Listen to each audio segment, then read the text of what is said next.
తెలంగాణ శాసన మండలి వద్ద బీఆర్ఎస్ ఎమ్మెల్సీలు వినూత్న నిరసన చేపట్టారు. స్కూటీల ప్లకార్డులను ప్రదర్శిస్తూ నినాదాలు చేశారు. ఆడపిల్లలకు స్కూటీలు ఎక్కడా అని ప్రశ్నించారు. కాంగ్రెస్ అధికారంలోకి వచ్చి 15 నెలలైందని, హామీ ప్రకారం స్కూటీలు ఎందుకు ఇవ్వలేదని ఎమ్మెల్సీలు ప్రశ్నించారు.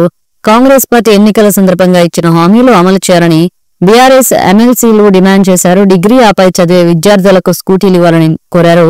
ఈ మేరకు శాసన మండలి వద్ద స్కూటీల ప్లకార్డులను ప్రదర్శించారు.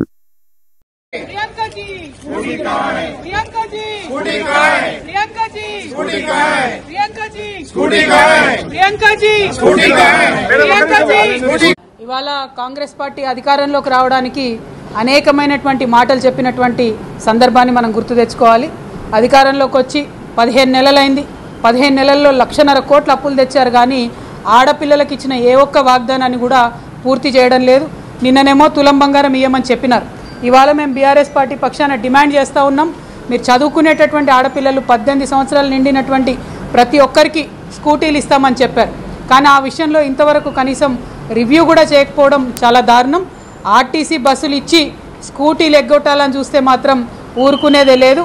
ఇక్కడ మీ మాట నమ్మరని చెప్పి మీరు ప్రియాంక గాంధీ గారిని తీసుకొచ్చి స్కూటీలు ఇస్తామనేటటువంటి వాగ్దానం చేసినారు. So that is why we are questioning Priyankaji. Priyankaji, it has been 15 months of your government. Where are the scooties for the young girls? This is a question today in the minds of every person, and they are also writing postcards to Priyankaji. So we demand that this scooty should be immediately delivered to the young girls of Telangana. Thank you. Jai Telangana.